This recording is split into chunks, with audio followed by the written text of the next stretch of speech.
வணக்கம். இந்த வீடியோவில் வேவ் ஆப்டிக்ஸ் ஆல்ரெடி நம்ம லாஸ்ட் வீடியோவில் யங்ஸ் டபுள் ஸ்லிட் எக்ஸ்பெரிமெண்ட் பற்றி பார்த்தோம். அதை பேஸ் பண்ணி ப்ராப்ளம்ஸ் கூட சால்வ் பண்ணோம், நியூமரிக்கல் ப்ராப்ளம்ஸ். இப்போது இந்த வீடியோவில் ஃபஸ்ட்டு இன்னும் ஒரு ப்ராப்ளம் பார்த்துருவோம். அதாவது Young's double slit experiment, young இரட்டை பிளவு சோதனையை பேஸ் பண்ண இன்னும் ஒரு ப்ராப்ளம். அதை பார்த்துட்டு நம்ம அடுத்த டாபிக் போகலாம். ஓகே, என்ன சொல்லியிருக்காங்கன்னா ஒரு கொஸ்டின் இங்கே, light of two wavelength 560 nanometer and 460 nanometer are used in young double slit experiment. Find the least distance from the central fringe where the bright fringes of the two wavelength coincide. Question இது ஒரு நல்ல question. ஓகேங்களா, நம்ம புக்லேயே இருக்குது. இது மாதிரி question தான் already NEET எக்ஸாமில் கேட்டிருக்காங்க. இப்போ இந்த கொஸ்டின் எப்படி சால்வ் பண்ணுறதுன்னு பார்ப்போம். இது லைட் ஆஃப் டூ வேவ்லென்த்ஸ், ரெண்டு லைட் கொடுத்துட்டாங்க, ரெண்டு வேவ் லென்த் கொடுத்தாங்க. இப்போ இதுக்கு முன்னாடி நம்ம பார்த்தது என்னது, யங்ஸ் டபுள் ஸ்லிட் எக்ஸ்பெரிமெண்ட்டில் ஒரே ஒரு சோர்ஸ் இருக்கும். அதுலேருந்து அந்த லைட் வேவ்ஸ் என்ன ஆகும், ரெண்டு ஸ்லிட்டில் போயிட்டு பட்டு அந்த ரெண்டு ஸ்லிட்டும் என்ன ஆகும், ரெண்டு பிளவுகளும் ஓரியல் ஒளி மூலங்களாக செயல்படும். அப்படின்னு பார்த்தா அங்கே ஒரே ஒரு அலைநீளம் தான், ரெண்டு ஸ்லிட்டிலேருந்து வரக்கூடிய ஒளி அலைகளுக்கும் ஒரே அலைநீளம் தான். ஆனால் இங்கே சொல்லியிருக்கிறது என்னென்னா ரெண்டு வெவ்வேறு அலைநீளங்கள். ஒன்று என்னென்னா 560 நானோமீட்டர். ஓகே, ஒரு wavelength 560 nanometre. Lambda 1 = 560 nanometre. Lambda 2 என்னன்னா 420 நானோமீட்டர். Lambda 2 420 nanometre. இப்படி ரெண்டு ஒளி அலைகள். என்ன கண்டுபிடிக்கணும்னா, find the least distance from the central fringe where the bright fringes of the two wavelength coincide. அதாவது இந்த ஒளி அலை யூஸ் பண்ணுறப்ப ஸ்க்ரீனில் ஒரு இடத்துல அதாவது சென்ட்ரு பிரைட் ஃப்ரிஞ்சுன்னு ஒன்று ஃபார்ம் ஆகும் இல்லையா, மைய பொலிவு பட்டை. இதிலிருந்து ஒரு குறிப்பிட்ட டிஸ்டன்ஸில் இதோட இந்த ஒளி அலை யூஸ் பண்ணுறப்ப ஒரு பொலிவு பட்டை ஃபார்ம் ஆகும். நிறைய பொலிவு பட்டைகள் ஃபார்ம் ஆகும் ஏதோ ஒரு இடத்துல. இதனால் இந்த லாம்டா 1 ஃபார்ம் ஆகிற பொலிவு பட்டை பிரைட் ஃப்ரிஞ்சும், லாம்டா 2 யூஸ் பண்ணுறப்ப இதே பாயிண்டில் பொலிவு பட்டை உருவாகுதுங்கிறாங்க. ஓகேயா, அது ரெண்டு கோயின்சைட் ஆகுதுங்கிறாங்க. லாம்டா 1 யூஸ் பண்ணுறப்ப இந்த இடத்துல பொலிவு பட்டை ஃபார்ம் ஆகுது. லாம்டா 2 யூஸ் பண்ணுறப்ப இதே இடத்துல பொலிவு பட்டை ஃபார்ம் ஆகுது. ஓகேயா, அது எவ்வளோ டிஸ்டன்ஸில் ஃபார்ம் ஆகுது, கோயின்சைட் ஆகுது அப்படின்னு கேட்குறாங்க. இந்த டிஸ்டன்ஸ் கேட்குறாங்க, அதுதான், வேற ஒன்றும் இல்லை. இதான் நம்ம கண்டுபிடிக்கணும். அடுத்து என்ன கொடுத்துருக்காங்கன்னா, கிவன் இந்த கொஸ்டின்லேயே கொடுத்துருக்காங்க, D = 1 மீட்டர்னு கொடுத்துருக்காங்க. Dனா என்னது, நமக்கு ஸ்லிட்டுக்கும் ஸ்க்ரீனுக்கும் உள்ள டிஸ்டன்ஸ், பிளவுகளுக்கும் திரைக்கும் இடையில உள்ள டிஸ்டன்ஸ் தான் என்னது, தொலைவு 1 மீட்டர். அடுத்து ஸ்மால் டி கொடுத்துருக்காங்க. ஸ்மால் டி என்ன கொடுத்துருக்காங்கன்னா, ஸ்மால் டி வேல்யூ கிவன் எவ்வளோ கொடுத்துருக்காங்கன்னா 3 மில்லிமீட்டர்னு கொடுத்துருக்காங்க. 3 மில்லிமீட்டர், அதாவது இரு பிளவுகளுக்கு இடையே உள்ள தொலைவு, டிஸ்டன்ஸ் பிட்வீன் த ஸ்லிட்ஸ் எவ்வளவு, 3 மில்லிமீட்டர்னு கொடுத்தாச்சு. இப்போ நம்ம என்ன கண்டுபிடிக்கணும்,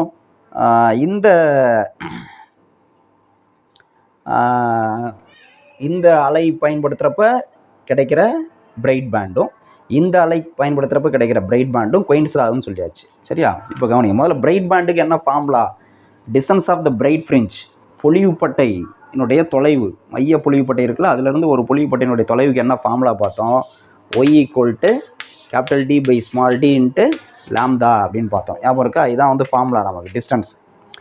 ஓகே ரைட். இல்லை n வரணும்ல, n லாம்டா D/d. ஓகே, இதான் பொலிவு பட்டை ஃபார்முலா, n D/d × லாம்டா, இதுதான் ஃபார்முலா. சரி, இப்போது இங்கே நமக்கு என்ன கேட்குறாங்கன்னா, இதோட பிரைட் ஃப்ரிஞ்சும் கோயின்சைட் ஆகுது, எவ்வளோ டிஸ்டன்ஸ்னு கேட்குறாங்க. அப்போ இங்கே என்ன நமக்கு தெரியணும் அப்படின்னா, இந்த டி இது கான்ஸ்டன்ட், D ரெண்டு கேஸுமே கான்ஸ்டன்ட், அதை நம்ம மாற்ற போகிறதில்ல, அது கான்ஸ்டன்ட். ஓகே, அது அப்படியே வச்சுக்கலாம். இந்த எண்ணும் லாம்டாவும் தான் மாறும். ஓகே, இந்த லாம்டா 1 யூஸ் பண்ணுறப்ப இது எத்தனாவது பட்டை, 3வது பட்டையாக இருக்கலாம். லாம்டா 2 யூஸ் பண்ணுறப்ப எத்தனாவது பட்டை, 4வது பட்டையாக இருக்கலாம். அதுதான் நம்மளுக்கு வேணும். அது என்ன ரிலேஷன், எண்ணுக்கும் லாம்டாவுக்கும் என்ன ரிலேஷன்னா, இங்கே பாருங்கள், இந்த டிஸ்டன்ஸ் சேம், இங்கேருந்து இதுக்குள்ள டிஸ்டன்ஸ் சேம். அப்போ ஒய் மாறிலி, டி மாறிலி, ஸ்மால் டி மாறிலினா n × லாம்டா என்னது, = மாறிலின்னு அர்த்தம். That is constant. n = இது கான்ஸ்டன்ட். இது கான்ஸ்டன்ட்னா என்ன அர்த்தம், n is inversely proportional to லாம்டான்னு அர்த்தம். n is inversely proportional to lambda. அப்படின்னா என்ன அர்த்தம், n லாம்டா இன்க்ரீஸ் ஆனிச்சுன்னா n டிக்ரீஸ் ஆகுன்னு அர்த்தம். லாம்டா அதிகமானுச்சுன்னா என்ன வந்து கம்மியாக இருக்கும். அப்போ இது இப்போ பாருங்கள், இது வந்து 420. 420க்கு வந்து என்னாவது பொழிவு பட்டை இங்கே ஃபார்ம் ஆகுது அப்படின்னா லாம்டா டூக்கு வந்து என்னாவது பட்டை, அதாவது 3வது பட்டைன்னு வச்சுக்கோமே உதாரணத்துக்கு ஃபார்ம் ஆகுதுன்னா லாம்டா 1க்கு வந்து என்ன ஃபார்ம் ஆகும் அப்படின்னா எத்தனாவது பட்டை ஃபார்ம் ஆகும்னா லாம்டா 1 வந்து என்னது, இதை விட இது அதிகம் மதிப்பு. அப்போ லாம்டா மதிப்பு இன்க்ரீஸ் ஆனிச்சுன்னா என்ன ஆகும், டிக்ரீஸ் ஆகும். ஓகே, இதை விட கம்மியாக இருக்கணும். அப்போ நம்ம என்ன எப்படி வச்சுக்கலாம்னா பெருசுலேருந்து எடுத்துக்கோமே, இது வந்து ஆமாம் லாம்டா வந்து டிக்ரீஸ் ஆனால் அப்படி வச்சுக்குவோம். லாம்டா வந்து டிக்ரீஸ் ஆனால் என்ன இன்க்ரீஸ் ஆகும், ரெண்டும் ஒன்று தான், இது விகிதம் தான் இன்வெர்ஸ்லி ப்ரொபோர்ஷனல். இப்போ லாம்டா வந்து 560னா என்னன்னு வச்சுக்குவோம். 560 அப்படின்னா அதாவது லாம்டா 1க்கு வந்து என்னன்னு வச்சுக்கிறேன் நான். லாம்டா 1க்கு என்னாவது பட்டை, 3வது பட்டை. லாம்டா 2 வந்து என்னது, இதை விட இது மதிப்பு கம்மி. அப்போ மதிப்பு குறையுதுன்னா என்ன வழியே என்ன அதிகமாகும்னா எவ்வளோ அதிகமாகும், இது என்னன்னா இது வந்து என்னது n+1. ஓகே, இது என்னன்னா இது n+1 அப்படின்னு வச்சுக்கலாம். ஓகே, அப்போ இங்கே வந்து என்னது n+1வது பட்டை லாம்டா 2க்கு. லாம்டா 1க்கு என்னாவது பட்டைன்னா லாம்டா 2க்கு வந்து n+1th ஃப்ரிஞ்ச் அப்படின்னு அர்த்தம். ஓகேயா, இப்படி சொல்லலாமா. அப்போ நம்ம இதுதான் கண்டிஷன், இது தெரியணும் முதல்ல. என்னக்கும் லாம்டாக்கும் உள்ள ரிலேஷன் என்னங்கிறது தெரியணும். அது இதை வச்சு தான் நம்ம தெரிஞ்சுக்கிறோம். இப்போ நம்ம என்ன சொல்லலாம், இப்போ லாம்டா 1க்கு வந்து என்ன ஃபார்முலா சொல்லுவோம், ரெண்டோட ஃப்ரிஞ்சும் இந்த டிஸ்டன்ஸில் தான் ஃபார்ம் ஆகுது, ஒய் டிஸ்டன்ஸ். அப்போ ஒய் ஓகே லாம்டா 1க்கு அது வந்து y1 வச்சுக்கிறேன், சும்மா டிஃப்ரென்ஷியேட் பண்ணி காமிக்கிறதுக்காக. y1 ஃபார்முலா என்னது, n into lambda capital D by small D into lambda 1. ஓகேயா, இப்போ இதுக்கு வந்து வேல்யூ சப்ஸ்டிட் பண்ணுவோம். என்ன வந்து எவ்வளோ நம்மளுக்கு தெரியாது, சரியா, நம்ம தான் கண்டுபிடிக்கணும். என்ன வந்து நம்ம தான் கண்டுபிடிச்சிட்டு அதுக்கப்புறம் வந்து நம்ம டிஸ்டன்ஸ் கால்குலேட் பண்ணிக்கலாம். Okay right. அடுத்து வந்து பாருங்கள், y2 என்ன எழுதலாம். y2னா இந்த ரெண்டாவது வேவ்லென்த்னால உருவாகிற பேண்ட். அது வந்து என்ன சொன்னேன், n+1ன்னு சொன்னேன். n+1 இதெல்லாம் சேம் தான், டி பை ஸ்மால் டி. ஆனால் இங்கே வேவ்லென்த் வந்து லாம்டா 2. இப்போ நம்ம என்ன சொன்னோம், இந்த y1 y2ங்கிறது நம்ம டிஃப்ரென்ஷியேட் பண்ணி காமிக்கிறதா y1 y2ன்னு வேறு பேர் வச்சுருக்கோம். ஆனால் ரெண்டுமே எந்த இடத்துல இருக்குது, இந்த டிஸ்டன்ஸ் தான். இந்த y தான் y1 y2 ரெண்டுமே வந்து என்னது சேம். அப்போ y1 ஈக்குவல் டு y2ன்னு எழுதலாம். ரெண்டு ஃப்ரிஞ்சும் ஒரே இடத்துல தான் ஃபார்ம் ஆகுது. அப்போ லெஃப்ட் ஹேண்ட் சைட்ஸ் ஆர் ஈக்குவல்னு சொல்லியிருக்கேன். அப்போ ரைட் ஹேண்ட் சைடை ஈக்குவேட் பண்ணுங்கள். அப்போ என்ன கிடைக்கும் பாருங்கள், n capital D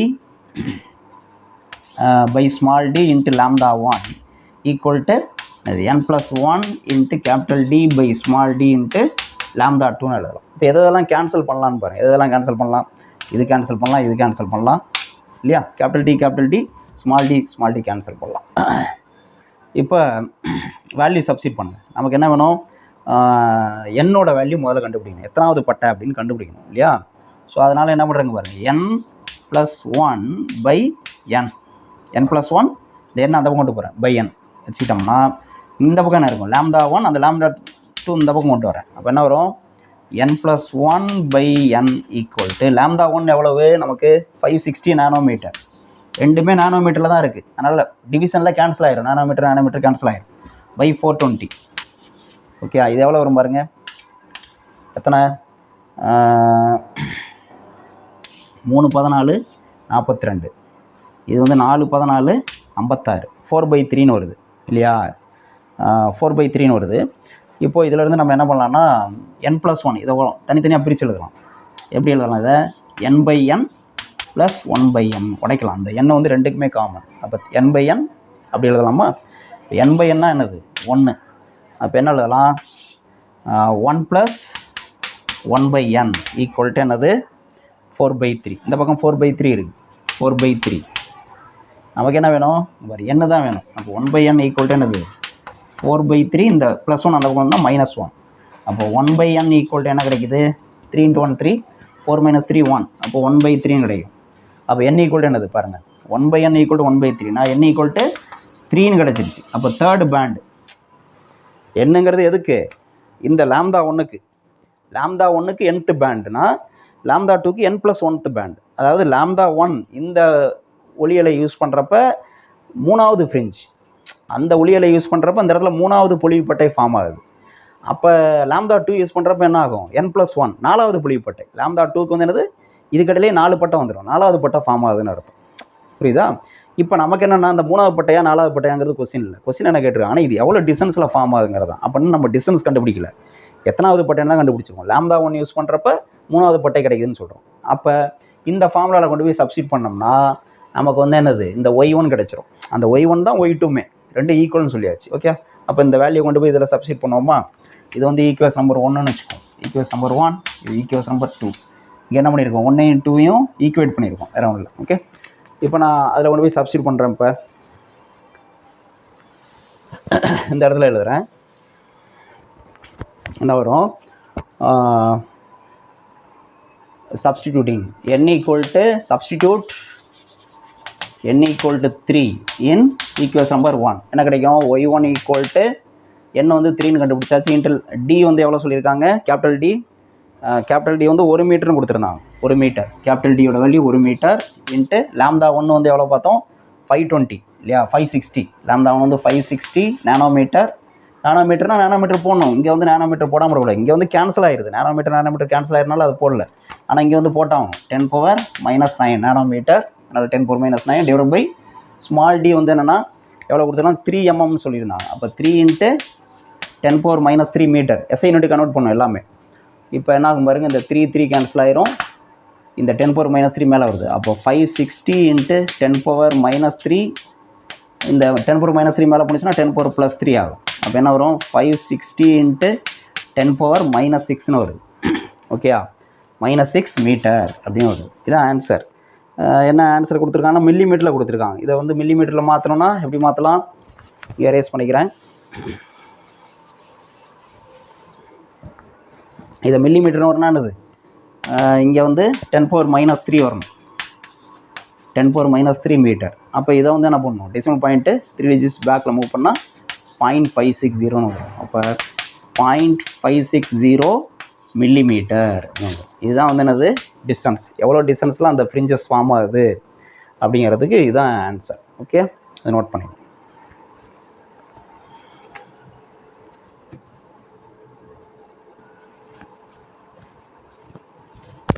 next diffraction. இப்போ இது வரைக்கும் பார்த்தது வந்து இன்டர்ஃபரன்ஸ், குறுக்கீட்டு விளைவு பார்த்தோம். இப்போ பார்க்க போகிறது வந்து டைஃப்ராக்ஷன், விளிம்பு விளைவு. விளிம்பு விளைவு அப்படின்னா ஒளியானது தடைகளினுடைய விளிம்பில் வளைந்து செல்வதற்குடைய அந்த பண்பை தான் நம்ம விளிம்பு விளைவு அப்படின்னு சொல்கிறோம்.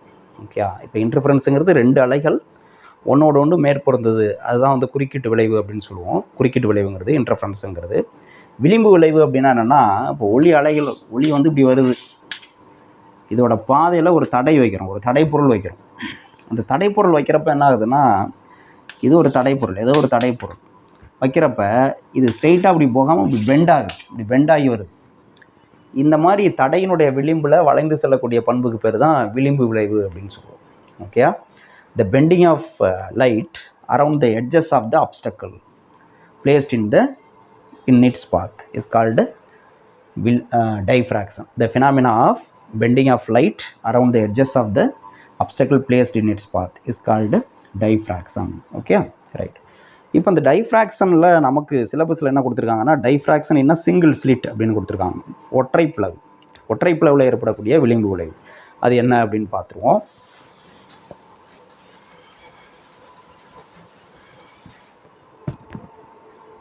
Diffraction in single slit.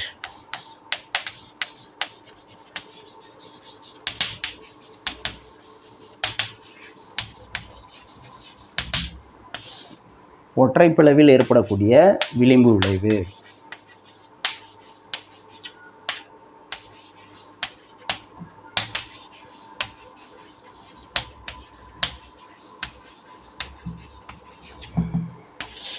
ஒற்றைப்பிளவில் ஏற்படக்கூடிய விளிம்பு விளைவு. இப்போ இதில் என்னென்னா, ஒரு சோர்ஸ் ஆஃப் லைட், ஒரு ஒளி மூலம், ஒளியை உமிழக்கூடிய ஒளி மூலம், இதிலேருந்து ஒளிக்கதிர்கள் இப்படி வருது, எல்லா பக்கமும் வரும். நம்ம ஃபார்வர்ட் டைரக்ஷனில் மட்டும் எடுத்துக்கிறோம் ஃப்ரண்ட்டில். இப்போ இதை வந்து விரிஞ்சு போகுது இல்லையா, இதை இணைக்கற்றையாக மாற்றுறதுக்கு, பேரல் பீம் ப்ரொடியூஸ் பண்ணுறதுக்கு ஒரு லென்ஸ் இந்த இடத்துல வச்சுக்கிறோம். ஒரு லென்ஸ். இப்போ என்ன ஆகும், இந்த லென்ஸ்லேருந்து வரக்கூடிய லைட் வந்து பேரலல் பீமாக வரும், இணைக்கற்றையாக வரும், பேரலல் ரேஸாக வரும். இப்போ இது வந்து என்ன பண்ணுறோம், ஒரு தடை வைக்கிறோம். தடைனா பிளவு, அதான் ஒற்றை பிளவுன்னு சொல்கிறது. பிளவுனா என்ன சொன்னால், இப்படி 2 பிளேட் பக்கத்தில் அப்படி வச்சிட்டோம்னா என்ன ஆகும், அது வந்து பிளவாக ஆக்ட் பண்ணுது, ஸ்லிட்டாக ஆக்ட் பண்ணுதுன்னு சொன்னோம் இல்லையா, அதுதான் வேறு இல்லை. அதுதான் நம்ம இப்படி காமிக்கிறோம். இப்படி இருக்கிற பிளேட்டை வந்து இப்படி திருப்பி இப்படி காமிச்சோம்னா இப்படி இருக்கு இல்லையா, இப்போ இந்த கேப் வந்து இப்படி தெரியும். அதுதான் இந்த கேப் வந்து பெருசாக காமிச்சிருக்கும். இந்த கேப்பு தான் இதை வந்து இப்படி பெருசாக காமிச்சிருக்கும். ஓகே, ஸோ இதான் வந்து ஸ்லிட், ஒற்றை பிளவு அப்படின்னு சொல்கிறது. இப்போது இதில் படுறப்ப என்ன ஆகும்னா, இந்த பிளவில் படுறப்ப எட்ஜஸ் சொன்னேன் இல்லையா, விளிம்பு, இதான் அந்த பிளவுனுடைய விளிம்பு. இதில் படுறப்ப என்ன ஆகும், எல்லா பக்கமும் இது ஸ்கேட்டர் ஆகும், லைட்டை வந்து வளைஞ்சு போகும், ஸ்கேட்டர் ஆகும். அந்த ஸ்கேட்டர்டு லைட் இருக்கு இல்லையா, டைஃப்ராக்டட் ரேன்னு சொல்லுவோம். கரெக்டாக சொன்னால் ஸ்கேட்டர்னு சொல்லக்கூடாது, டைஃப்ராக்டட் ரே, விளிம்பு விளைவு அடைந்த ஒளி. அது எல்லா பக்கமும் வரும், ஏதாவது ஒரு குறிப்பிட்ட திசையில் நம்ம வந்து பார்க்குறோம். ஓகே, அப்படி பார்க்குறப்ப என்ன ஆகும்னா, இப்போ நம்ம வந்து இது வந்து இதுக்கு முன்னாடி ஒரு ஸ்க்ரீன் வச்சிடறோம், இந்த இடத்துல ஒரு ஸ்க்ரீன் வச்சிடறோம், எல்லாருக்கும் இந்த இடத்துல ஒரு ஸ்க்ரீன் வச்சிடறோம். இந்த ஸ்க்ரீனுடைய மையப்புள்ளி, அதாவது இந்த புள்ளி வந்து ஓன்னு வச்சுக்குவோம். ஓகே, இது வந்து ஓ, மையப்புள்ளி ஓ. இப்போ ஒரு குறிப்பிட்ட திசையில் ஒரு குறிப்பிட்ட டைஃப்ராக்ஷன் ஆங்கிள், விளிம்பு விளைவு கோணம், ஒரு எல்லா கோணத்துலேயும் வந்து இது விளிம்பு விளைவுன்னு சொன்னோம் இல்லையா, இப்படி பெண்ட் ஆகும், இப்படி பெண்ட் ஆகும். நம்ம ஒரு குறிப்பிட்ட கோணத்தில் விளிம்பு விளைவு அடையக்கூடிய ஒளிக்கதிரை பார்க்குறோம். அது எந்த டைரெக்ஷனில் அப்படின்னா, இந்த டைரெக்ஷனில் இப்படி வரதா வச்சு, இப்படி வருது. ஓகே, இந்த டைரெக்ஷன், இந்த ஆங்கிள் வந்து தீட்டா, இதுதான் விளிம்பு விளைவு கோணம்னு சொல்கிறோம். டைஃப்ராக்ஷன் ஆங்கிள், இந்த ஆங்கிள் வந்து என்னது, தீட்டா. ஸோ இது வந்து என்னது, இந்த ரேஸ் இப்படி போகுது இல்லையா, இதை வந்து நம்ம ஒரு இடத்துல குவிக்கணும். அதுக்காக என்ன பண்ணுறோம், இங்கே வந்து ஒரு லென்ஸ் யூஸ் பண்ணுறோம், இப்படி ஒரு லென்ஸ் யூஸ் பண்ணுறோம். ஸோ இந்த லென்ஸ் என்ன பண்ணும், இந்த ரேஸை வந்து இப்படி பேரலாக போகாமல் இப்படி ஒன்றோட ஒன்று இந்த வேவ்ஸை வந்து மேற்பொருந்த வைக்கும், சூப்பர் இம்போஸ் பண்ண வைக்கும்.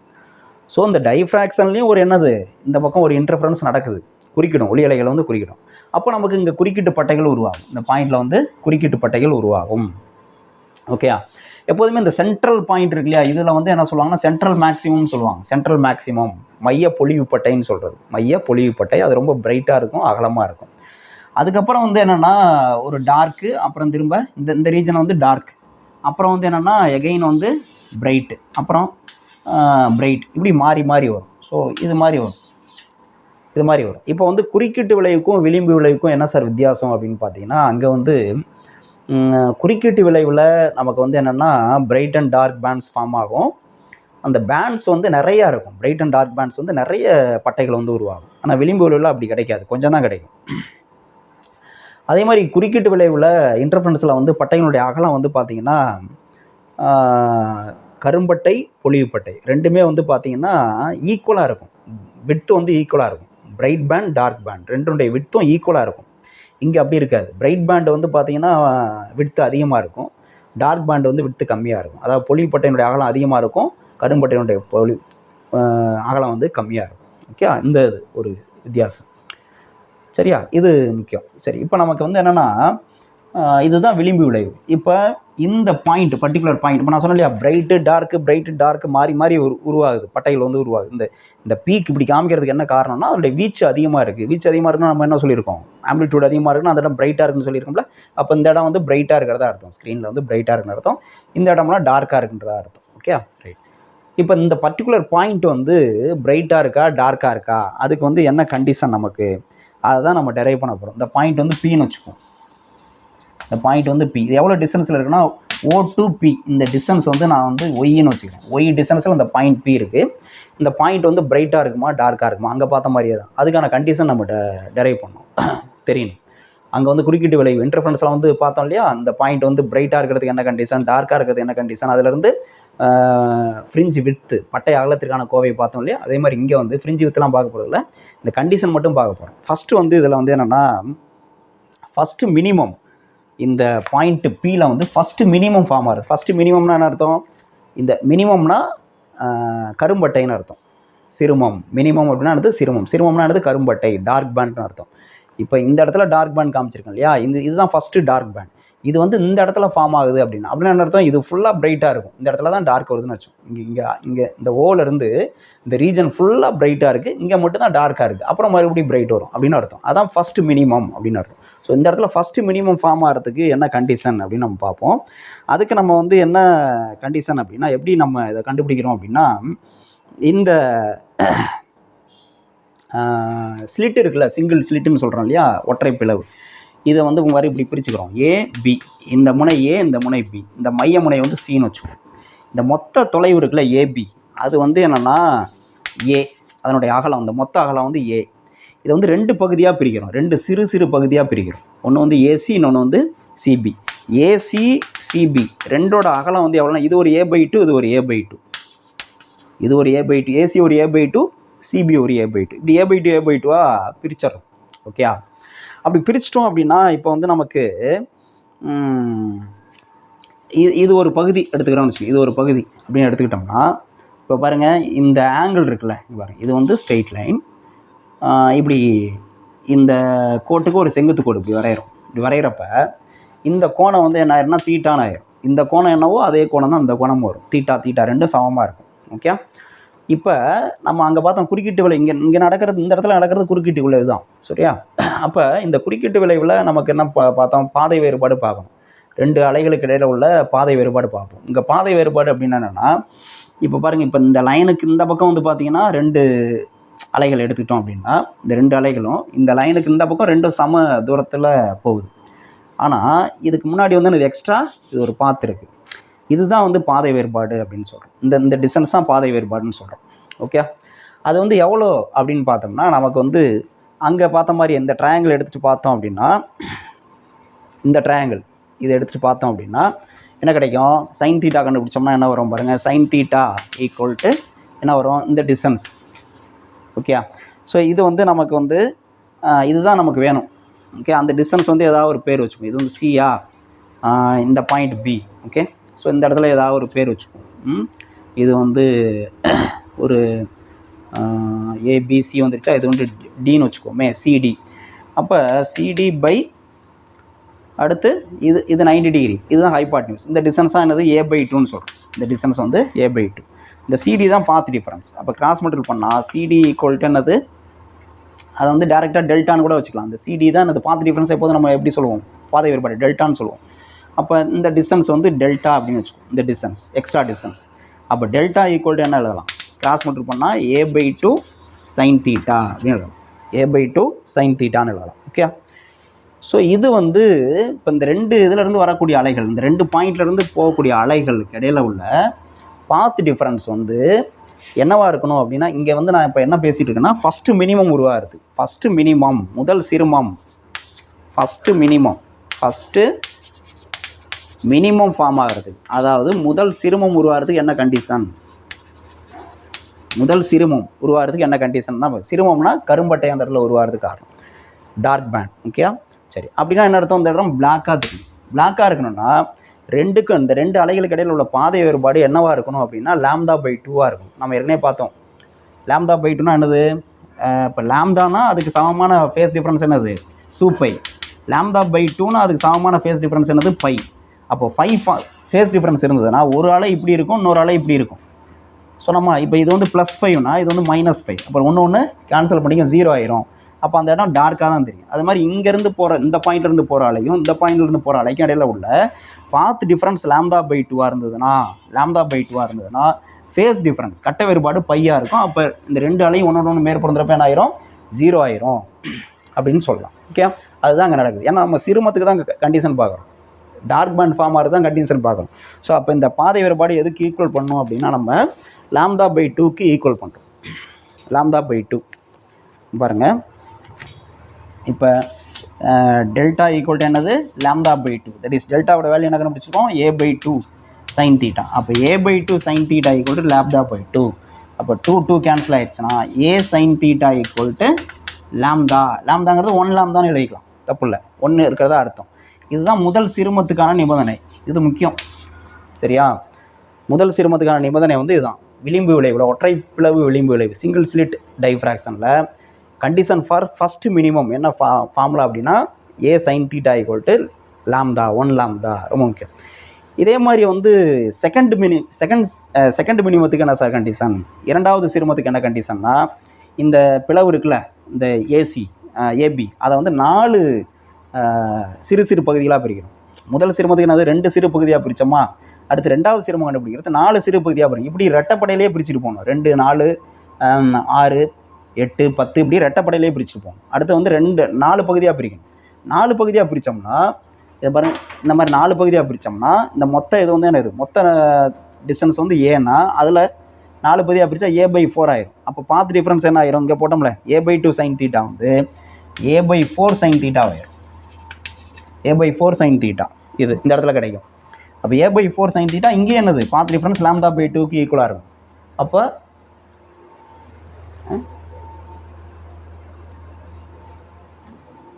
இப்போ இந்த 2 இதில் ஒரு 2 கேன்சல் ஆயிடுச்சுன்னா இந்த 2 அங்கே போகுது. a sin θ ஈக்குவல் டு 2λ ஆயிரும். இது வந்து செகண்ட் மினிமத்துக்கான கண்டிஷன். செகண்ட் மினிமம்னா என்னது? ரெண்டாவது சிரமம். அதாவது இந்த பர்டிகுலர் பாயிண்ட்ல ரெண்டாவது கரும்பட்டை உருவாகிறது. அப்படின்னா இங்கேயே ஒரு கரும்பட்டை உருவாயிட்டு அதுக்கப்புறம் இங்கே ஒரு கரும்பட்டை, ரெண்டாவது கரும்பட்டை உருவாகிறது கண்டிஷன் வந்து என்னது? a sin θ ஈக்குவல் 2λ தானே வரும். அப்போ மூணாவது கரும்பட்டைனா என்னது? 3λ தானே வரும். அப்போ என்னாவது கரும்பட்டைனா என்னது? nth minimum. இது முக்கியம். nth மினிமம்னா என்னாவது சிறுமம் அல்லது என்னாவது கரும்பட்டை. என்னாவது சிறுமத்துக்கு என்ன ஃபார்முலா அப்படின்னா a sin θ equal to nλ தான் ஒன்று. ரொம்ப முக்கியமான ஒரு கண்டிஷன். என்னாவது சிறுமம், ஒற்றை பிளவு விளிம்பு விளைவில் என்னாவது சிறுமம் கிடைக்கிறதுக்கு என்ன கண்டிஷனா a sin θ equal to nλ தான். ஓகே, இதை பார்த்து கன்ஃபியூஸ் பண்ணிக்கூடாது. ஏன்னா நம்ம குறுக்கீட்டு விளைவில் என்ன பார்த்தோம் அப்படின்னா பெருமம் கிடைக்கிறதுக்கு கண்டிஷன் தான் டெல்டா ஈக்குவல் டு nλ அப்படின்னு பார்த்தோம். இது டெல்டா கிடையாது. டெல்டாங்கிறது என்னது? a/2 sin θ அல்லது a/4 sin θ இப்படி வந்தால் தான் அது வந்து டெல்டா. இது டெல்டா கிடையாது. அதனால் இதை பார்த்து கன்ஃபியூஸ் பண்ணிக்கூடாது. பாதை வேறுபாடு வந்து nλ இருந்தால் அது வந்து பொலிவுப்பட்டைக்கான நிபந்தனை, கன்ஸ்ட்ரக்டிவ் இன்டர்ஃபரன்ஸ்க்கான கண்டிஷன் அப்படின்னு நினச்சி கன்ஃபியூஸ் பண்ணிக்கூடாது. அது மாதிரி இருக்கும், ஆனால் அது கிடையாது. ஓகே, ஏன்னா இங்கேயே வந்து நம்ம nλ அப்படின்ட்டு போட்டிருந்தா தான் அந்த கண்டிஷன் வரும். இங்கே வந்து நம்ம λ போடல, λ/2 தான் போட்டிருக்கோம். அதை மாடிஃபை பண்ணுறப்ப இந்த கேன்சல் பண்ணி இந்த 2 அங்கே கொண்டு போகிறோம்ல, அப்படி கொண்டு போகிறப்ப தான் நமக்கு nλ தான் கிடச்சிருக்கு. அதனால் இதை பார்த்து கன்ஃபியூஸ் பண்ணிக்க வேணாம். ஸோ இப்போ ஒற்றைப்பிளவு விளிம்பு அதாவது சிங்கிள் ஸ்லிட் டைஃப்ராக்ஷனில் nth மினிமத்துக்கு கண்டிஷன் என்னென்னா a sin θ equal to nλ தான். ஓகே, இதே மாதிரி இப்போ வந்து நம்ம என்னென்னா nth மேக்ஸிமத்துக்கு என்ன கண்டிஷன் அப்படின்னு பார்க்கணும். இப்போ நம்ம வந்து nth மினிமத்துக்கு என்ன பார்த்தோம்னா இந்த ஸ்லிட்டை வந்து என்னது? ரெட்டப்படையில் ஈவன் மல்டிபிள்ஸில் ஆர் ஈவன் நம்பர் ஸ்மால் ஸ்லிட்டாக வந்து பிரித்தோம். 2ஆக பிரித்தோம், 4ஆக பிரித்தோம், 6ஆக பிரித்தோம்ல. அது மாதிரி இப்போ என்ன பண்ணுறோம்னா ஒற்றைப்படையில் பிரிக்கிறோம். ஓகே, இதுக்கு பெருமம் கண்டுபிடிக்கிறதுக்கு. இப்போ பெருமம் கண்டுபிடிக்கிறதுக்கு என்ன பண்ணுறோம்? இதே பகுதியை வந்து என்ன பண்ணுறோம்? ஒற்றைப்படையில் பிரிக்கிறோம். பாருங்கள், இப்போ வந்து ஃபஸ்ட்டு மேக்ஸிமத்துக்கு என்ன கண்டிஷன்? அதாவது முதல் பெருமம்னா பொலிவுப்பட்டை கண்டுபிடிக்கிறது. ஓகே, இப்போது அதுக்கு வந்து என்ன பண்ணுறேன்? இதை வந்து 3 பகுதியாக பிரிக்கிறேன். 3 பகுதினா இப்படி பிரிச்சிடறோம். 3 பகுதி. இப்போ இது வந்து ஒரு a/3, இது ஒரு a/3, இது ஒரு a/3. ஓகேயா? இப்போ வந்து என்ன ஆகும்? அதே மாதிரி அந்த ரெண்டு வேவ் எடுத்துட்டோம் அப்படின்னா 2 வேவ் இடையில உள்ள பாதை வேறுபாடு எவ்வளோ இருக்கும்? அங்கே பார்த்த மாதிரி தான் a/3 sin θன்னு இருக்கும். நல்லா இருக்கும், a/3 sin θன்னு இருக்கும். இப்போவும் இந்த பாதை வேறுபாடு எதுக்கு ஈக்குவேட் பண்ணோம்னா நம்ம λ/2க்கு தான் ஈக்குவேட் பண்ணணும். λ/2க்கு தான் ஈக்குவேட் பண்ணோம். ஏன் சார்? அங்கே வந்து கரும்பட்டை டார்க் பேண்ட் ஃபார்ம் ஆகிறதுக்கும் λ/2க்கு ஈக்குவேட் பண்ணோம். இங்கே வந்து பொலிவுப்பட்டை ஃபார்ம் ஆகணும்ல, அப்போ அதுக்கு ஆப்போசிட்டாக தானே பண்ணோம், λ தானே ஈக்குவேட் பண்ணோம், nλ தான் சொல்லுவோமே. ஏன் இங்கேயும் λ/2 ஈக்குவேட் பண்ணுறோம் அப்படின்னா என்ன காரணம் பாருங்கள். அங்கே என்ன சொன்னேன்? 2 புள்ளியிலேருந்து வர ஒளி அலைகள் இருக்குல்ல, இது 2 மேற்பொருந்துறப்ப 2 கடையில் உள்ள பாதை வேறுபாடு வந்து λ/2 இருந்ததுன்னா ஒன்று கேன்சல் பண்ணிக்கும். அப்போ அந்த இடம் வந்து டார்க்காக இருக்குன்னு சொன்னோம் இல்லையா? இப்போ நம்ம என்ன பண்ணியிருக்கோம்? 2 பகுதியாக பிரிக்கல, 3 பகுதியாக பிரிச்சிருக்கோம். 3 பகுதியாக பிரிக்கிறப்ப என்ன ஆகுதுன்னா 2 பகுதியில் இங்கே வந்த இதே கண்டிஷன் தான் வச்சுருக்கோம். அப்போ 2 பகுதி இருக்குது, 3 பகுதி இருக்குல்ல, 2 பகுதியிலேருந்து வரக்கூடிய அலைகள் வந்து ஒன்று கேன்சல் ஆகிடும். ஆனால் அந்த மூணாவது பகுதியிலேருந்து வரக்கூடிய அலை இருக்குல்ல, அது வந்து என்னது? பிரைட்னஸாக ஃபார்ம் பண்ணும், பொலிவுப்பட்டையை ஃபார்ம் ஆகிடும். நமக்கு வந்து இப்போ கண்டிஷன் என்னது? பெருமம் உருவாகும், மேக்ஸிமம் உருவாகணும். பெருமம் உருவாகணும்னா அந்த இடம் பிரைட்டாக இருக்கணும். அப்போ பிரைட்டாக இருக்குன்னா என்னது, ரெண்டு பகுதிகள் வந்து ஒன்று கேன்சல் பண்ணிச்சுன்னா மூணாவது பகுதி ஒன்று இருக்கும்ல, அது பொலிவு பட்டையை உருவாக்கிறோம். அதனால தான் என்ன பண்ணுவோம், இது ரெண்டும் ஒன்றுக்கு ஒன்று கேன்சல் பண்ணிக்கணுங்கிறதுனால தான் இந்த இடம் வந்து என்னது λ/2க்கு ஈக்குவேட் பண்ணுறோம். புரியுதா? ரைட். ஸோ அப்போ அதனால தான் λ/2 ஈக்குவேட் பண்ணுறோம். ஸோ λ/2 இது என்னது முதல் பெருமம். இப்போ நம்ம என்ன பண்ணுறோம், இந்த a sin θ இன்ட்டு 3 வந்து அங்கே கொண்டு போவோம். 3 அங்கே கொண்டு போனால் என்ன ஆகும், 3 λ/2 ஆகும். 3 λ/2. ஓகே. அடுத்து செகண்ட் மேக்ஸிமம்னா ரெண்டாவது பெருமம். ரெண்டாவது பெருமத்துக்கு எப்படி கண்டுபிடிக்கிறது பார்ப்போம். ரெண்டாவது பெருமத்துக்கு என்ன பண்ணோம், இங்கே வந்து ஒன்றாவது பெருமத்துக்கு 3ஆக பிரித்தோம்ல, ரெண்டாவது பெருமத்துக்கு வந்து என்னது 5ஆக பிரிப்போம். 5 பகுதியாக பிரிக்கிறோம். 5 பகுதியாக பிரித்தோம்னா என்னது, ஒரு பகுதி எவ்வளோ வரும், a/5 வந்துருமா. அப்போ a/5 sin θ = λ/2. அப்போ 5 அந்த பக்கம் கொண்டு போனால் a sin θ = 5 λ/2 வந்துடும். ஓகே, 5 λ/2. அப்போ இங்கே பார்த்தீங்கன்னா ஒன்றாவது பெருமத்துக்கு a sin θ = 3 λ/2, ரெண்டாவது பெருமத்துக்கு a sin θ = 5 λ/2. அப்போ எண்ணாவது பெருமத்துக்கு என்ன வரும், nth மேக்ஸிமத்துக்கு என்ன வரும், எண்ணாவது பெருமத்துக்கு எப்படி எழுதணும், அங்கே சொன்னோம்ல n λ சொன்னோம்ல, இங்கே எப்படி சொல்கிறது, n இல்லை இன் டர்ம்ஸ் ஆஃப் nல சொன்னால் எப்படி சொல்கிறது, n λ/2ன்னு சொன்னால் சரியாக இருக்குமா. எண்ணாவது பெருமம்னா என்ன, இங்கே பாருங்க, ஒன்றாவது பெருமத்துக்கு 3 λ/2ன்னு வந்திருக்கு. ஒன்றாவது பெருமம்னா 1 λ/2ன்னு வந்திருக்கும். இல்லை, ரெண்டாவது பெருமத்துக்கு என்னது n λ/2ன்னா அங்கே 2 λ/2ன்னு வரும். ரெண்டாவது பெருமம்னா அப்படி வரல, 5ன்னு வந்திருக்கு. அப்போ என்னாவது பெருமம்னா a sin θ கூட n λ/2ன்னு சொல்ல முடியாது. அப்போ என்ன ரிலேஷன்னா இப்படி எழுதலாம், a sin θ = 2n + 1, இங்கே தள்ளி எழுதுறேன் இடம் இல்லாதனால, a sin θ = 2n + 1 இன்ட்டு λ/2. இதுதான் கண்டிஷன்.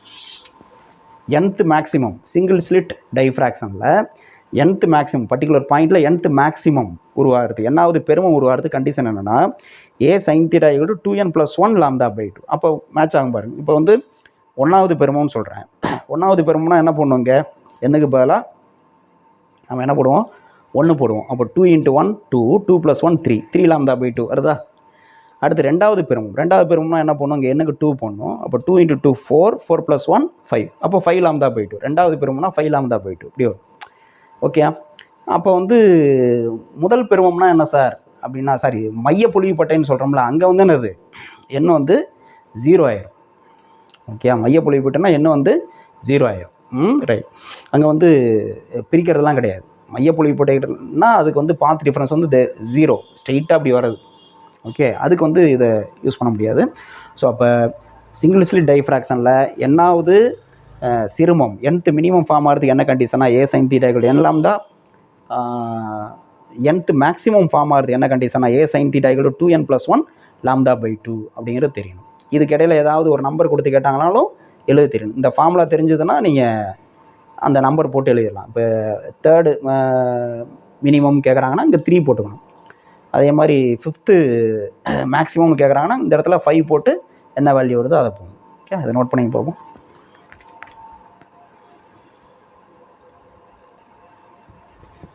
இப்போது இந்த சிங்கிள் ஸ்லிட் டைஃப்ராக்ஷன் ஒற்றை விளிம்பு விளைவு அதை பேஸ் பண்ணி ஒரு கொஸ்டின் என்னென்னு பார்த்தீங்கன்னா, light of wave length 500 nanometre, wavelength வந்து 500 நானோமீட்டர்னு கொடுத்துட்டாங்க. லாம்டா 500 நானோமீட்டர், ஒளியினுடைய அலைநீளம் கொடுத்துட்டாங்க 500 நானோமீட்டர்.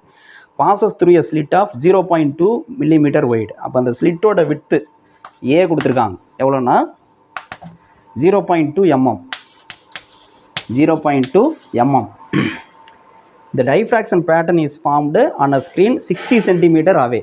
ஸ்லிட்டிலிருந்து 60 cm டிஸ்டன்ஸில் தான் ஸ்க்ரீன் இருக்குது. அப்போ இது வந்து கேபிட்டல் டின்னு வச்சுக்குவோம், 60 cm. இப்போ கொஸ்டின் என்னென்னா, நமக்கு distance between central maximum and second minimum கண்டுபிடிக்கணும். Distance between central maximum and second minimum second minimum என்ன, அதாவது மைய பொழிவுப்பட்டைக்கும் ரெண்டாவது சிறுமத்துக்கும் இடையில உள்ள தொலைவு என்ன. மைய பொழிவுப்பட்டை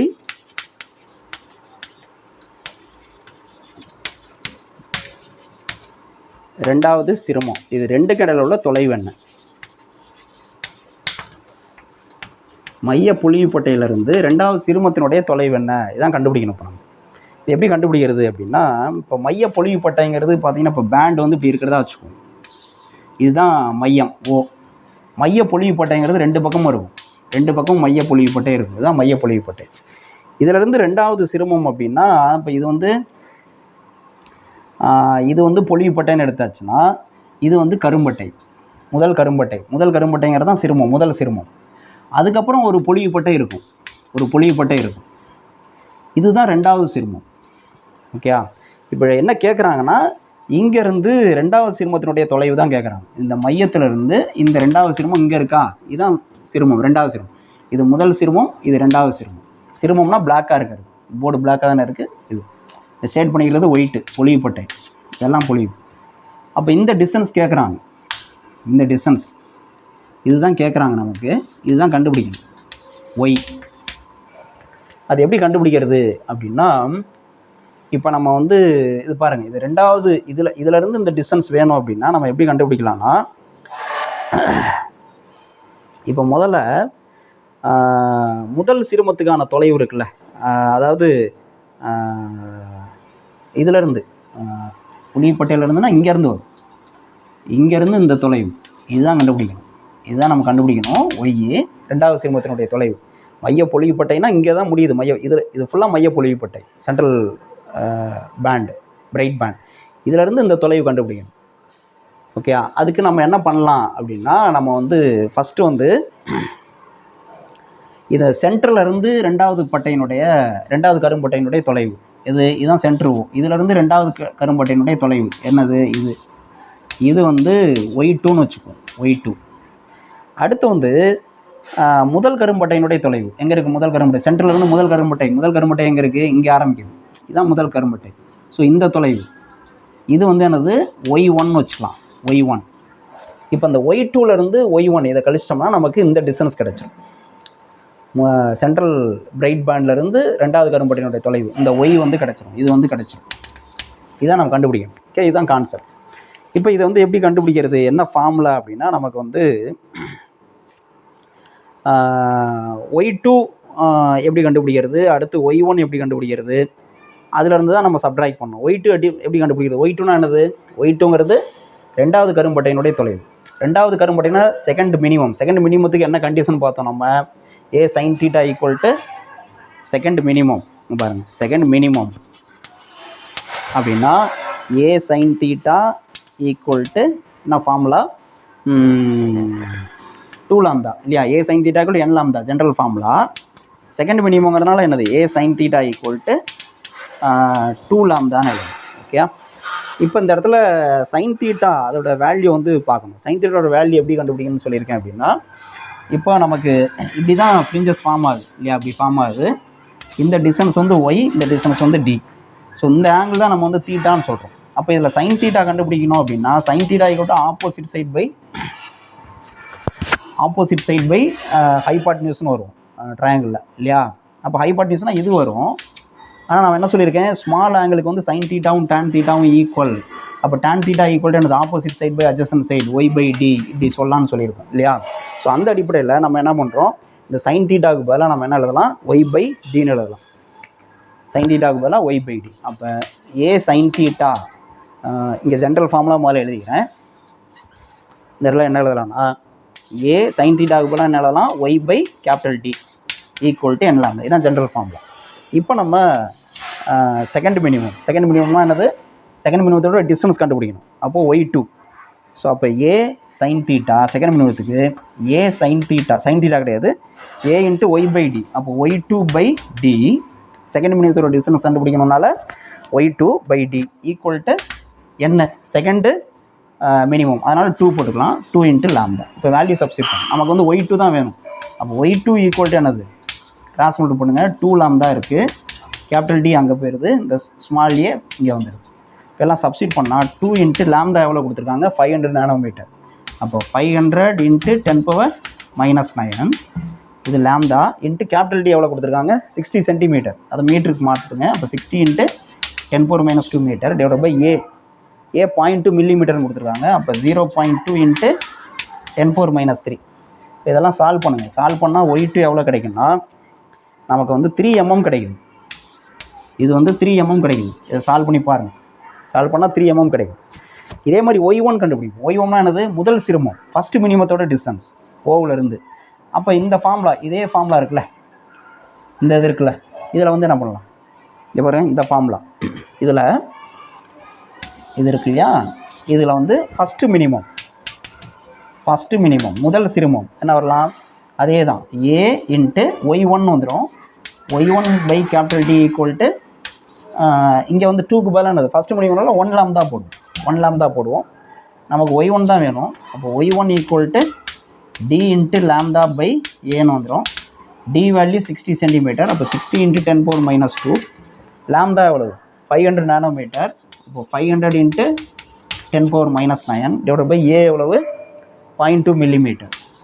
0.2 × 10⁻3. இதை சால்வ் பண்ணுங்கள். சால்வ் பண்ணால் y1 எவ்வளோ கிடைக்குன்னா 1.5 mm கிடைக்கும். 1.5 mm. அப்போ நான் என்ன சொன்னேன், இந்த y2லேருந்து இந்த y1 சப்ட்ராக்ட் பண்ணால் y கிடச்சிடும்னு சொன்னேன் இல்லையா. அப்போ y equal to therefore y equal to y2 - y1.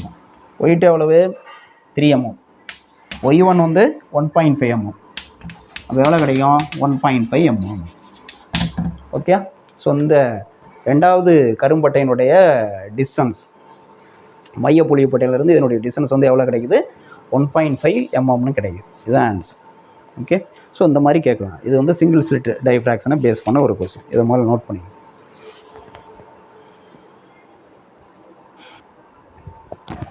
அடுத்து இன்னொரு கொஸ்டின், சிங்கிள் ஸ்லிட் டைஃப்ராக்ஷனில் இன்னொரு கொஸ்டின் பார்த்துக்குவோம். என்னென்னா, a monochromatic light of wave length 5000 angstrom. ஒரு ஒற்றை நிற ஒளி, அதனுடைய அலைநீளம் கொடுத்துருக்காங்க எவ்வளோன்னா 5000 ஆம்ஸ்டாங்னு சொல்லிட்டாங்க. 5000 Armstrong. Bosses through a single slit, ஒற்றை பிளவு வழியாக போகுது. ப்ரொடியூசிங் எ டைஃப்ராக்ஷன் பேட்டர்ன், விளிம்பு விளைவு உருவாக்குது. For the central maximum as shown in the figure, determine the width of the slit. இப்போ ஒரு படம் கொடுத்துட்டாங்க, அவங்களே கொடுத்துட்டாங்க. இந்த மாதிரி என்னென்னா அந்த மாதிரி கொடுத்துருக்காங்க. இதில் இது வந்து ஸ்க்ரீன். ஓகே. இது வந்து ஒளி அலைகள் இப்படி போகிறது. இது டைஃப்ராக்ட் ஆகுது, விளிம்பு விளைவு அடையுது. இப்படி விளிம்பு விளைவு அடையுது.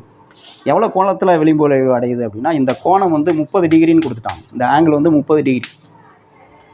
சென்ட்ரல் மேக்ஸிமம் இது வரலையும் இப்படி பரவி இருக்குது. படம் இப்படி தான் கொடுத்துருக்காங்க. இது ஃபுல்லாக சென்ட்ரல் மேக்ஸிமம், அதாவது மைய பொழிவுப்பட்டை இந்த பாயிண்ட் வரலையுமே பரவி இருக்குது. இப்போ கொஸ்டின் என்ன கேட்டிருக்காங்கன்னா, இந்த determine the width of the slit. இந்த ஸ்லிட்டுங்கிறது இதுதான், இந்த ஏவுக்கும் பிக்கு இடையில் உள்ள தொலைவு ஏபி ஈக்குவல் டு ஏ. அதான் நம்ம ஸ்லிட்டோட விட்த்துன்னு சொல்லுவோம், பிளவுனுடைய அகலம். இந்த ஏ என்னன்னு கண்டுபிடிக்கணும் கேட்குறாங்க. அது க்ளூ என்ன கொடுத்துருக்காங்கன்னா, இந்த ஆங்கிள் தீட்டா கொடுத்துருக்காங்க. தீட்டா ஈக்குவல் டு 30 டிகிரின்னு கொடுத்துட்டாங்க. இப்போ இந்த இடத்துல இப்படி கொடுத்துருக்கறனால என்னென்னா, இது ஃபுல்லாக மைய பொழிவுப்பட்டை ஃபார்ம் ஆகுது. இந்த இடத்துல கண்டிப்பாக என்ன உருவாகும், ஃபஸ்ட்டு மினிமம் ஃபார்ம் ஆகுதுன்னு அர்த்தம். ஃபஸ்ட்டு மினிமம், முதல் சிரமம் வந்து இந்த இடத்துல ஃபார்ம் ஆகுது அப்படின்னு அர்த்தம். அப்போ முதல் சிரமம் ஃபார்ம் ஆகுதுன்னா நம்ம அந்த கண்டிஷன் தான் யூஸ் பண்ணோம். ஃபஸ்ட்டு மினிமத்துக்கு என்ன கண்டிஷன் நம்ம பார்த்தோம், A sine theta equal to சிரமம்னாவே A sine theta equal to n lambda. அப்போ முதல் சிரமங்கிறனால A sine theta equal to 1 lambda. நம்ம என்ன கண்டுபிடிக்கணும், ஏ தான் கண்டுபிடிக்கணும். அப்போ A equal to lambda by sine theta. Lambda எவ்வளோ கிவன் 5000 ஆம்ஸ்ட்ராங்கு. அப்போ 5000 × 10⁻−10 metre divided by sine theta. Sine 30ன்னு அவங்களே கொடுத்துருக்காங்க. Sine 30 degree. சைன் 30யோட வேல்யூ எவ்வளோ 1/2. அப்போ என்ன வரும் 5 × இங்கே பாருங்கள், இது 3 0 இருக்குது. அப்போ 10⁻3ன்னு அர்த்தம். 10⁻3 10⁻−10னா 10⁻−7 டிவைடட் பை சைன் 30யோட வேல்யூ வந்து 1/2. ஓகே. அப்போ இந்த 2 மேலே வந்ததுன்னா 2 × 5 10 ஆயிரும். அப்போ 10 × 10⁻−7 வரும்.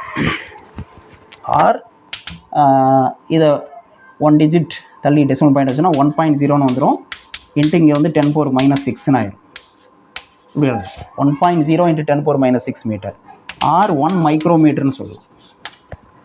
1 மைக்ரோமீட்டர் அப்படி சொல்லுவோம். ஆர் மில்லிமீட்டரில் சொல்லணும்னா 0.001 மில்லிமீட்டர்னு சொல்லலாம். ஆப்ஷன் எப்படி கொடுத்துருக்காங்களோ அது மாதிரி சூஸ் பண்ணணும். ஆன்சர் இதுதான். ஓகே, அதை நோட் பண்ணிக்கலாம்.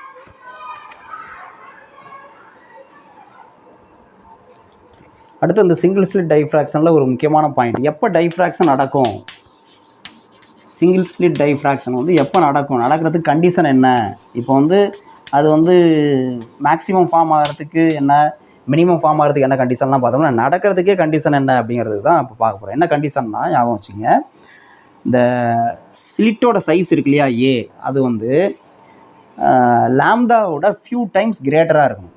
Should be greater than few times the lambda. ஒளியினுடைய அலைநீளம் இருக்குல்ல, நம்ம என்ன ஒளி அலைநீளம் யூஸ் பண்ணுறோமோ அந்த அலைநீளத்தை விட அந்த ஸ்லிட்டோட சைஸ் வந்து கொஞ்சம் பெருசாக இருக்கணும். ஃபியூ டைம்ஸ்னால் 2 மடங்கு இல்லை 3 மடங்கு அந்த மாதிரி கொஞ்சம் பெருசாக இருக்கணும். அப்படி இருந்ததுனா தான் அப்போ ஏ வந்து இது வந்து பிளவனுடைய அகலம், இது வந்து ஒளியினுடைய அலைநீளத்தை போல சில மடங்கு, அலைநீளத்தை போல சில மடங்குகள் பெரிதாக இருக்கணும். அப்போ தான் இந்த டைஃப்ராக்ஷன் நடக்கும், விளிம்பு விளைவு நடக்கும். சப்போஸ் ஏ ஈக்குவல் டு லாம்டாவாக இருந்தால் நடக்குமா, அதாவது ஒளியினுடைய அலைநீளமும் நம்ம பயன்படுத்துகிறோம்ல ஒற்றை பிளவு, அதனுடைய அகலமும் சமமாக இருந்தால் நடக்குமான்னா நடக்காது.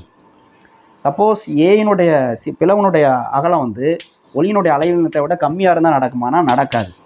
ஓகே, அடுத்து பிளவனுடைய அகலமானது ஒளியினுடைய அலைநீளத்தை விட ரொம்ப பெருசாக இருக்குது, சின்னதாக இருந்தால் நடக்கான்னு சொல்லிட்டோம், கொஞ்சம் சின்னதாக இருந்தாலும் நடக்கான்னு சொல்லிட்டோம். இங்கே என்ன சொன்னோம், கொஞ்சம் பெருசாக இருக்குன்னு சொல்லியிருக்கோம், அலைநீளத்தை விட கொஞ்சம் பெருசாக இருக்குன்னு, சில மடங்கு பெருசாக இருக்குன்னு சொல்லியிருக்கோம், அவ்வளோதான். ரொம்ப பெருசாக இருக்குது இந்த மாதிரி மச் கிரேட்டர் தான் அப்படின்னாலும் நடக்காது. இது தெரிஞ்சுக்கணும், இதை பேஸ் பண்ணி 1 மார்க் கேட்பாங்க, கண்டிப்பாக கொஸ்டின் வரும். ஓகே, எப்போ நடக்கும் சிங்கிள் ஸ்லிட் டைஃப்ராக்ஷன் நடக்கிறது கண்டிஷன் என்ன அப்படிங்கிறது, ஏ ஈக்குவல் டு லாம்டானாலும் நடக்காது, ஏ இஸ் லெஸ் தென் லாம்டானாலும் நடக்காது, A is much greater than lambda, ரொம்ப பெருசாக இருக்குது அலைநீளத்தோட கம்பேர் பண்ணுறப்ப ஸ்லிட்டு வந்து இப்படி பெருசாக இருக்குது அப்படின்னா அதுவும் நடக்காது. எங்கே நடக்குன்னா கம்பேரபிளாக இருக்கும். ஓகே, அப்போ தான் டைஃப்ராக்ஷன் வந்து நடக்கும், ஒளியினுடைய அலைநீளத்தோட கம்பேரபிளாக, இது ஒளியினுடைய அலைநீளத்தை கூட 2 மடங்கு 3 மடங்கு அந்த மாதிரி இருந்தால் தான் டைஃப்ராக்ஷன் நடக்கும் அப்படிங்கிறத நோட் பண்ணிக்கணும். ஓகே, அடுத்தது இன்னொரு முக்கியமான பாயிண்ட் வந்து இதில் வந்து இந்த ஃப்ரனல் டிஸ்டன்ஸ்னால் என்ன அப்படின்னு தெரிஞ்சுக்கணும். ஃப்ரனல் தொலைவு அப்படிங்கிறது முக்கியமான பாயிண்ட். ஃப்ரனல்